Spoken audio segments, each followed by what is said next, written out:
Today I had quite the interesting dispute with a Muslim.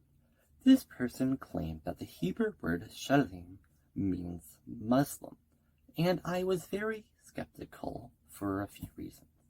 The first one is that they use Strong's Concordance, which, if anyone does know, Strong's Concordance is an extremely unreliable source.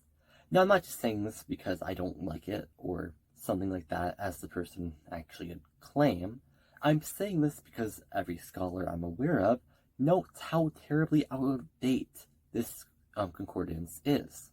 One example, which I'm thinking of in particular right now, is David A. Folk. Concordance. Okay, that's a great question. That's an excellent question.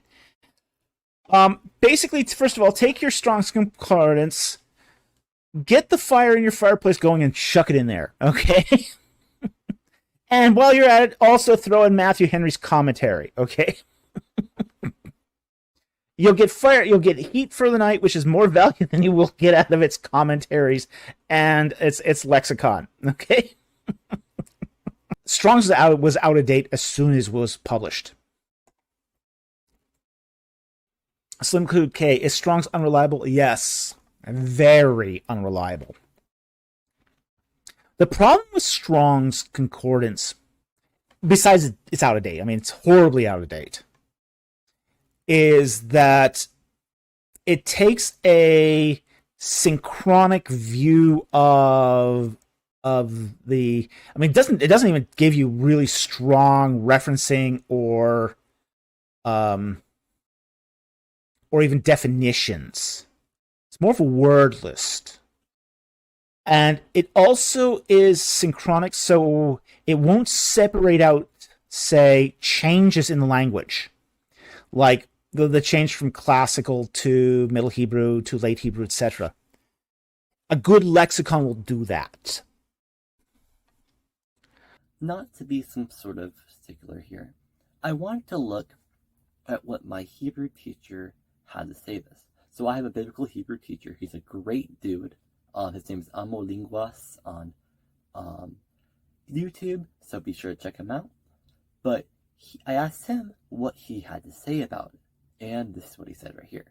So when I asked him, how would you define the Hebrew word shalim, he merely said that it meant perfect or whole. And keep in mind, I was specifically asking if the word meant Muslim. He then expands upon the definition of the Hebrew word shalim, knowing that it also means to complete, a whole, to keep peace, and to make intact, knowing that this comes from the Halat.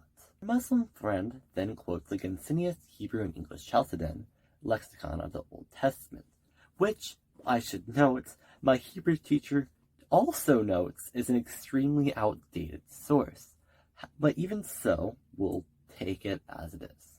Now, I could find where they were making the claim that the Hebrew word shalem means Muslim.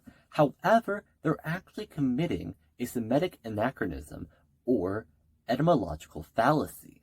Now, instead of using one of the many definitions of the word shalem that actually ironically prove my point, they go down a little bit and commit this fallacy I was talking about earlier. Actually, use the Arabic word. Now you can see there's many lists of languages right there, and they're using how the Arabic word came into being. They're not using the Hebrew word. This is just a complete etymological fallacy. So in conclusion, the Hebrew word shalem or shalim does not mean Muslim, but instead it literally just means things about like to complete, whole, to make intact. We're not saying this word Muslim. That's a simple etymological fallacy.